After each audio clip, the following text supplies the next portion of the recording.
Welcome to the Pastor Podcast with Randy and Andy, where Sunday's sermon sparks Wednesday's conversation. Each week, they sit down to dive deeper, reflect thoughtfully, and wrestle with the themes of this week's message. Their goal is to explore faith more fully, ask the hard questions, and invite you into a dialogue that goes beyond the pulpit. Welcome into the podcast, everyone. I'm Randy Moore. And I'm Pastor Andy Payton. And I'm Pastor Randy Moore. You forgot the pastor, Randy. It's the Pastor Podcast. It is the Pastor Podcast. Non-pastors not allowed. Right. Just kidding. Well, we did have a rabbi last week, which is pretty awesome. Exactly. Yeah, well, welcome to the podcast. It's good to have you with us. And in the month of July, we have been discussing freedom. Makes sense. We just celebrated 250 years since the Declaration of Independence. Yeah, and we were trying to build on that, and so the first weekend we talked about the freedom to love, and the way I guess I try to think about it is like, imagine what would happen if you wake up tomorrow morning and you had nothing but love towards your neighbor, towards God, towards yourself. I mean, that's freedom, right? Like the more and more we love, the freer and freer we become. And so that's where we began the series. And then, of course, this last Sunday, we talked about the freedom that comes from the gift of prayer. And certainly there's a lot of different things that pop in our mind when we hear that word pray. What's that mean? And so I tried to dive into that a little bit. So. Yeah, because you'd think that, well, it's rather obvious that we're free to pray. But if we stop and think about it, we're not as free as we think we might be, but we can be free. Yeah. Well, and I mean, we're always at such a time crunch, right? In our lives, just having space. Yeah. Henry Nouwen somewhere wrote like he feels like discipleship, or he felt like discipleship is just creating enough space in your life where God could enter in. Mm-hmm. And I always found that it kind of hit home for me because my life gets very filled up with many, many activities, and I'm not free to pray. I'm not free for God. And so when we do not open ourselves to God's presence, it does not lead to freedom. It leads to bondage if we're not careful, for sure. So let's define prayer. It's another thing it seems like we shouldn't have to define prayer, but we probably do. Yeah, I mean, I in my sermon, I talked about like the first and most basic way people typically are, at least the way we're taught to pray, is we talk to God like a friend or a parent. So, I mean, I think that's probably the way I remember being taught really early on in my life. But then later on, I think when we start becoming of age, then we begin to think about God. And that's what the word theology really is. Theology, theology is essentially just loving God with our minds. And so that's a form of prayer too. So we read scripture, we read a sacred book, and we're reflecting on God, our relationship with God. That's a form of prayer as well. And it's a very critically important form of prayer as well. As clergy, one of the things we do a lot of is education for a reason. And it's important to think through, what is it that I believe in? Why do I believe this? And what are the implications if I say this? It's very challenging. And so, but I really believe that thinking about God is a form of prayer for sure, especially reading the Gospels. Yeah. That was an advance in my own life and my own outlook on prayer when you mentioned the fact that theology is prayer, thinking about God is prayer. Reflecting on because God. I'm always in my head with these things, and I'm critical of myself about sometimes I stay in my head too long, right? It becomes a burden after a while. You have to kind of, and I'm speaking from experience now, because I mean, I'm like you, Randy. I'm constantly thinking about my understanding of God, my relationship with God, more than I really want to admit. And it could be quite a burden, because when you get caught up in those head games too much, it pulls us away from the moment. It pulls us away from the present. Mm-hmm. It pulls us away from our loved ones and our friends, and because we're somewhere else in our heads. But I love those aha moments that we come to when we are studying. Absolutely. And a lot of times it's a spirit thing, and a lot of times it's because someone else has thought of something that we would never have thought of without them. You know? I mean, for me, the aha moments when we we talk about theology, it's like they are naming something that somehow I've already experienced and I've known in my own life. Mm-hmm. They're able to put words to it. Yeah. And then you're like, oh, it's like a confidence grows out of that. And so I love theology, even though I understand there are limits to one's theology. I think Aquinas said something to the effect like, what we say about God is more unlike God than like God. Right. And so you better keep it humble when using all these ideas and beliefs and things like that. Well, God was rather tricky, right? Like in the Exodus story, where he really wasn't all that anxious to give up his name, and he said, "I am who I'm going to be." Right. I am that I am. Right. Yes. Yeah. And I talked to Rabbi Gary about that. Did you? Yeah. When we in the Jewish tradition, there's a certain name for God. They don't even use that name for God. Yeah. And I asked him about it because I said, Rabbi Gary, like for me, that's so brilliant that in the Jewish tradition, they understand that ultimately you can't even say the name of God. And the reason that's so just brilliant to me is because they realize the moment you assigned a finite label to what we're talking about when we talk about God, there's a human tendency to make that into an idol. Mm-hmm. And I'm like, not contemplate that, because then you realize I'm kind of guilty of idolatry in some ways, because I've idolized my own language of God. And just to know that the words that we use are more unlike God as much as they're like God is a helpful distinction. I always say that the moment we begin to use words to describe God, we automatically and immediately fall short of describing. Any word is, right. It doesn't encompass the reality itself. Mm-hmm. So why don't we understand that about God? Mm-hmm. Like the word Randy, you're more than the word Randy. You're right. the name Randy. You're more than that. Yeah. It's a way to pray, but it's not the only way to pray. Well, one way is through communion with God, which is one way that part of it took me quite a while to come around to that. Yeah, which is the classical goal of the Christian life. Mm-hmm. Communion with God, union with God, coming to that place where we are consciously aware of our participation with and the reality of God's presence. Mm-hmm. Which is where ultimately prayer is meant to take us. We talk about God, we think about God, but ultimately the goal is what we call union with God, or just walking with an awareness of God's presence, which is with us even now as we sit here. To be aware of Christ's presence with us right now is the goal of the spiritual life in a way, I would think, or a big part of the goal of the spiritual life. I'm working on a project right now. In fact, I had a meeting here at church this morning with Cancer Pathways Midwest, which is an organization that my first wife, Ann, and I founded. And I had been for quite a few years, ever since I became interested in contemplative prayer, and seeing if there was a possibility to do some teaching within the Cancer Pathways organization. And they were never quite ready for it. And then they came to me and said, let's talk about that. Mm-hmm. So that's something that I'm going to be able to develop outside the walls of the church. And we've had a contemplative prayer group here, and you've been involved in those kinds of groups too. And we were talking this morning, and I said that it won't be everyone who finds this something that they want to do. Right. That's been my experience, and I think a lot of that is that because we're so conditioned to want to fill our prayer time with our own words that we're uncomfortable in the silence, or we're uncomfortable with the thoughts that inevitably bombard our heads when we're left alone with our thoughts. So it's a practice that needs to be developed, and it's not for everyone, but it certainly could be for everyone. Yeah.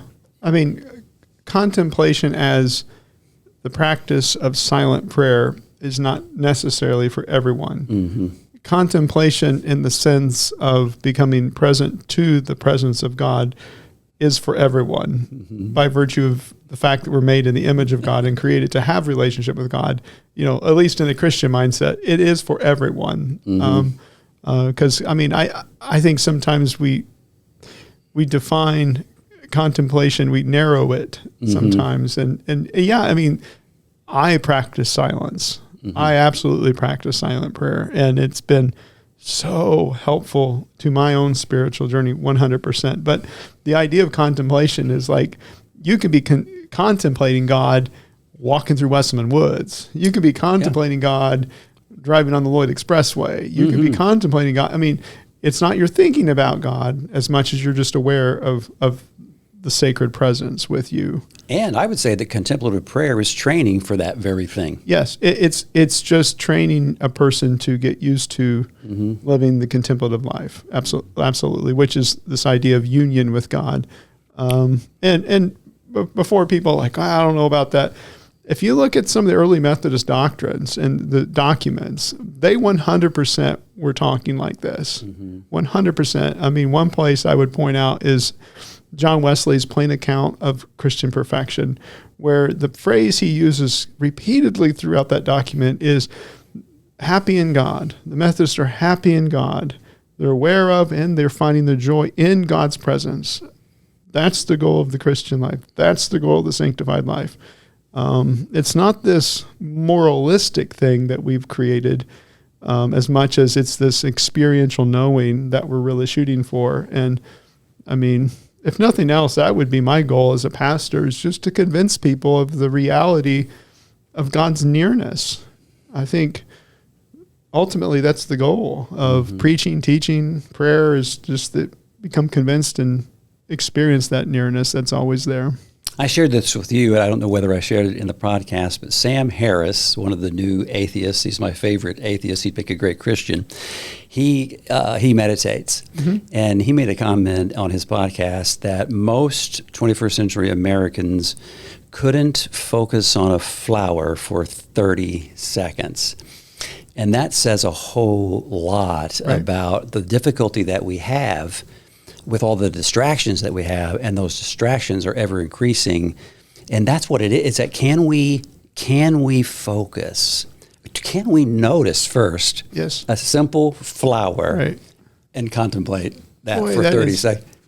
It's true, isn't it? Yeah. I mean, it's just really sad, but it's very true. I mean, our devices, our technology has just wired our brains in such a way where we're just constantly switching channels. It's like flower, got it. What's next?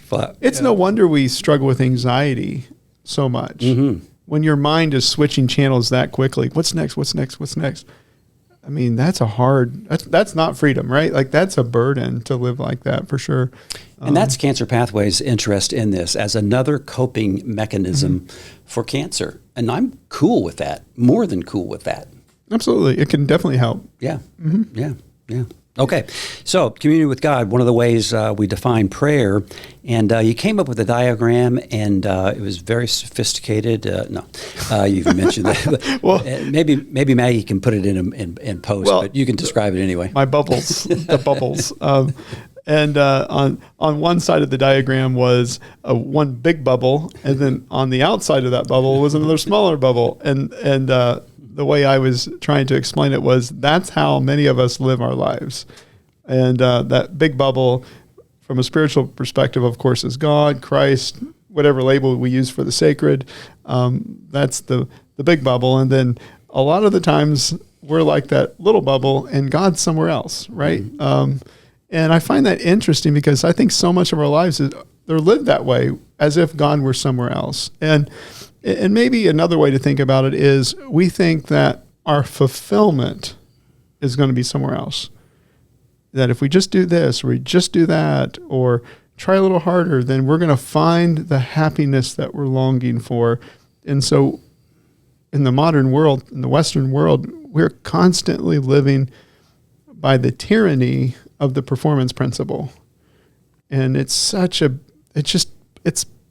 a slavery in a sense, because we're always trying more and more. I think Paul's phrase for this is by the law, like salvation by the law, or that kind of thing. The law always kills us when we're living by that performance principle.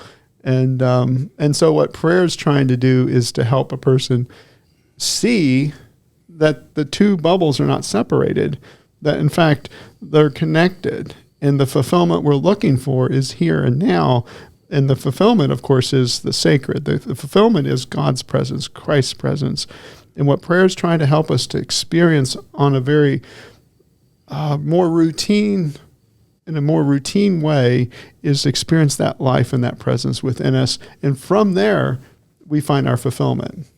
From a Christian perspective, what prayer is trying to do is to help a person see reality.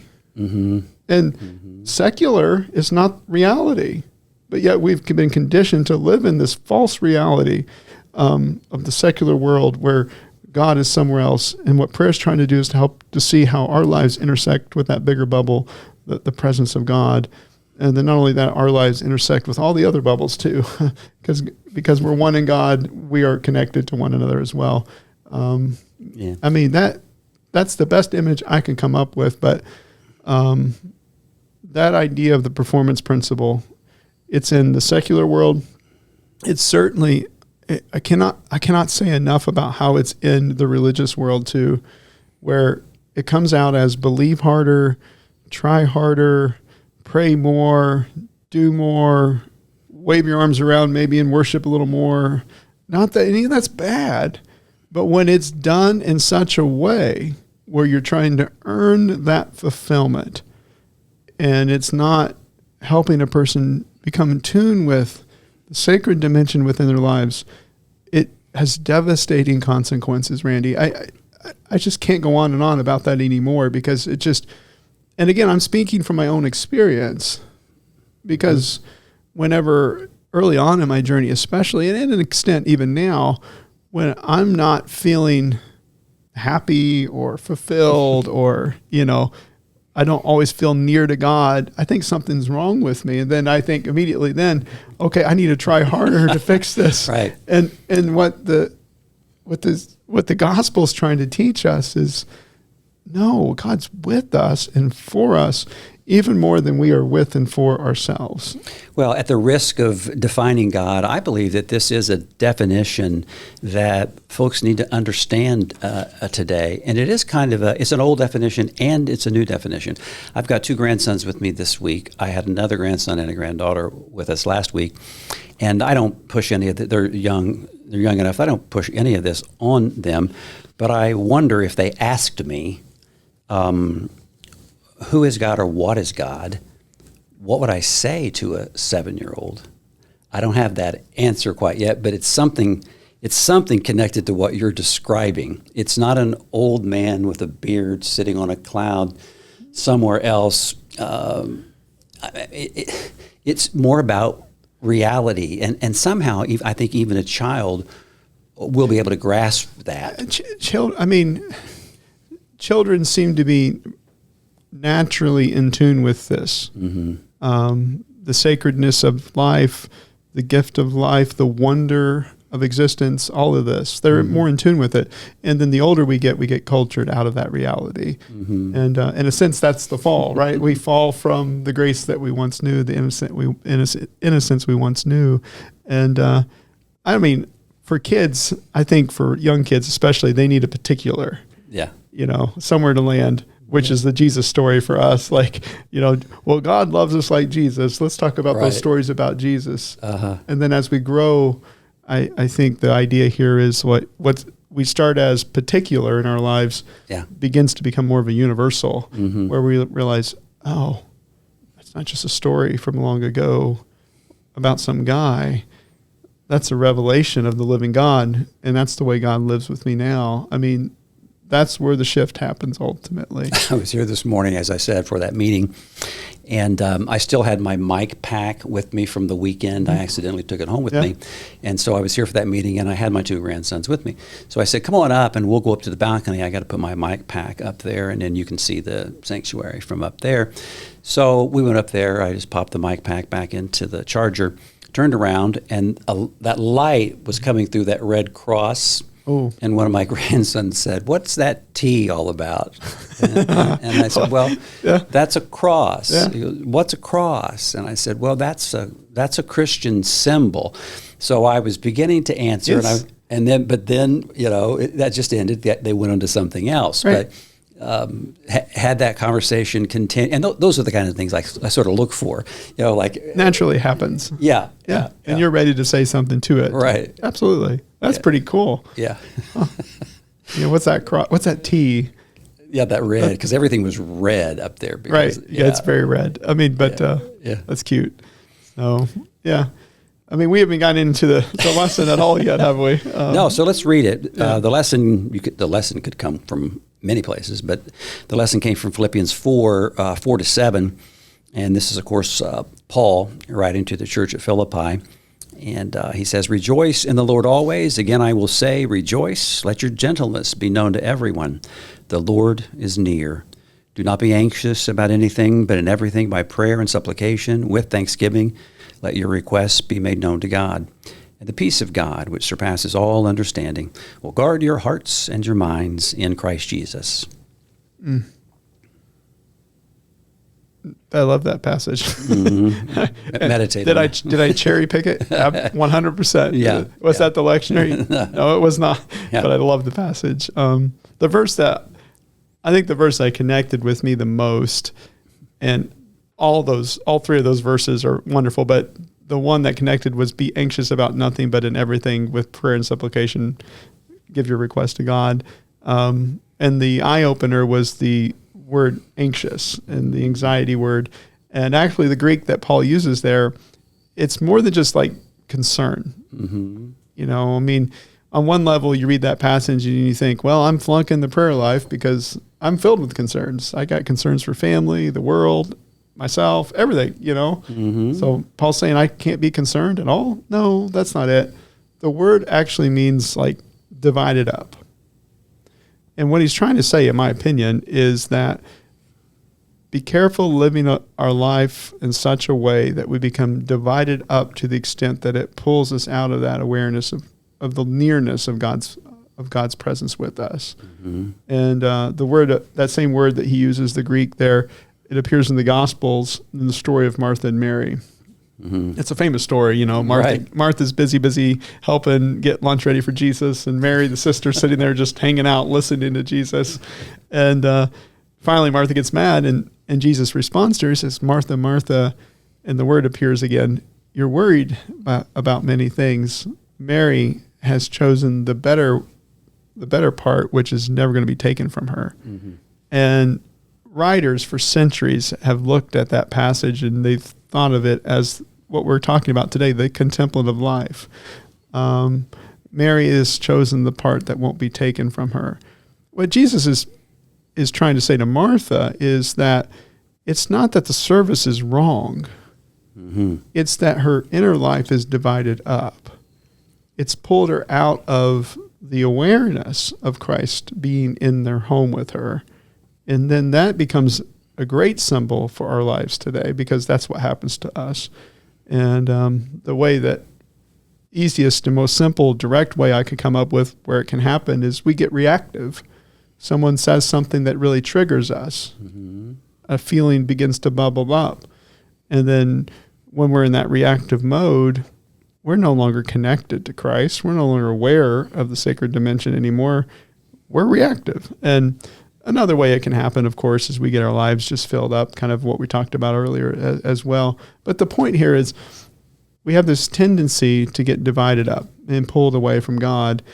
And that's what Paul, I think, is warning us against, because ultimately for Paul, our joy, back to the first verse in the reading, rejoice in the Lord always, our joy is ultimately found in God. And here joy is defined more as the delight that we have in God, and the delight in the fact that God is there with us. Paul writes Philippians, by the way, from a prison. Mm-hmm. Some speculate whether or not maybe it was his last letter where he was executed not long after he wrote this, but yet he was able to find joy and contentment in God's presence. And that's what he's warning us against, is to allow the external events to pull us out of that connection we have with Christ.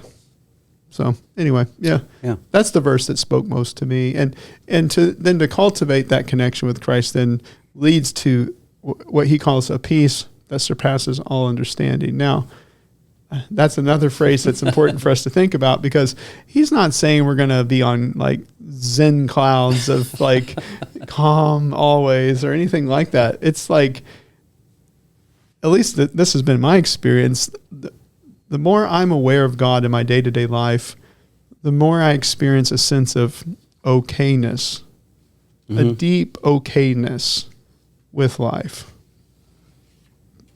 And when someone's in that mode, they're just okay. They can have a lot going on stress-wise within their life, and yet somehow they're able to remain centered. I think that's it. That's closer to it, what he's trying to get at there. And so even the emotions we have, like the negative emotions we have, that's still a part of the human experience. This peace, it surpasses that understanding. There's another dimension to our lives that we are able to tune into. That's the good news I think the gospel is trying to offer us.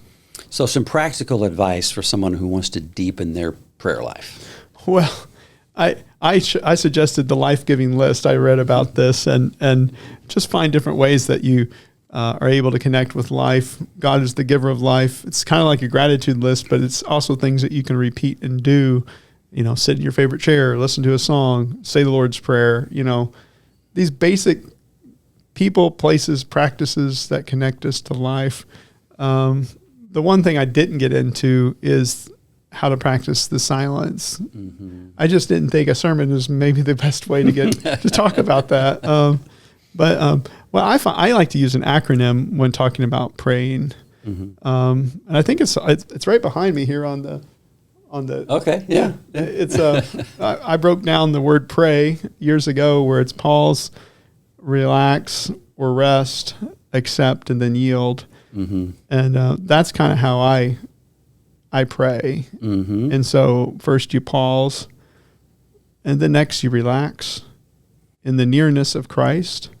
One mantra I learned years ago, it's God's life is living itself through me. I'm aware of life living itself through me. Christ is my life. I relax into that presence. About the time I try to do that, all the thoughts and emotions start coming. Yeah. And so that's the accept part. You accept whatever comes up. And then I try to just name whatever comes up. Back to Paul again, with prayers and supplications, give your request to God. I try to name what comes up, and then I yield it to God. And it's a practice of tuning into a greater life in the midst of my daily life when things keep bubbling up. Now, all those experiences and emotions, you alluded to this earlier, I think that's why people don't like silence, because they don't want to have to deal with themselves. Right. And what happens when a person prays more and more silently, a person starts to see their habitual, just broken records that are constantly happening under the surface of our lives. For guys, it's usually some form of competition. It seems like maybe for females, this is what I'm told, it's more about comparison.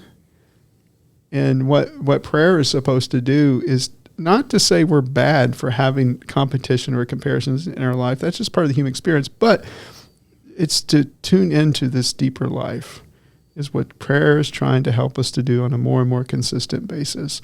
And I think that's what Paul's getting at when he says pray always. He's not saying we walk around talking to God all day long, but you can cultivate that awareness. Yeah, very good. So very anyway, good. that's my thing is start first thing in the morning. And if you start first thing in the morning, helps. It goes a long way. It does. Yeah. That timing is very important. Yeah. Yeah. So it was freedom to love and freedom to pray, and it's going to be my honor to bring the message this Sunday. And I'm going to preach from Exodus. I love Exodus. Each time I return to it, I just love it even more. And what's interesting about it is that it becomes very clear that we are free to be agents of God's rescue. The whole Exodus story is one of deliverance and rescue, and that it's clear that we participate. Just ask Moses. Moses participated. And I think it's an important thing to talk about because sometimes we get the idea that God is so sovereign that he doesn't need our help. There's nothing we can do, to help God. Well, that's not the witness of the Bible, especially that's not the witness of Exodus. Right. And I'm going to tell the story that happens in chapter 1 of Exodus of 2 Hebrew midwives who defy the order of the Pharaoh to kill all of the Hebrew firstborn. God is not even mentioned, or I shouldn't say mentioned, God is not even on the scene yet. God is their God, but these are 2 women, midwives, slaves, who perform this act of civil disobedience, and they save the life. They refuse to kill these baby boys. Right. Well, one of those baby boys would eventually be Moses. It's cool. So and I've had to be reminded of that too. That we can participate. We can't do it alone, but we can participate. We're like free agents. Yeah. For God. Yeah. And we can freely choose to alleviate the suffering of others. Mm-hmm. And in doing so, we become an agent of God, in a sense. Stand up to injustice. Yeah. Absolutely. Great stuff. Yeah. So that's coming up this Sunday. Would love to see you in church or online. We really appreciate the fact that you have found our podcast, and more of you have. That really makes us happy because we think that we've got a good news message. We're trying our best. That we're sharing. Yeah. So thanks for listening and thanks for watching. We pray that you have a great week and hope to see you again next time. Thank you for listening to the Pastor Podcast with Randy and Andy. We hope you'll join us next week. We see Christ in you.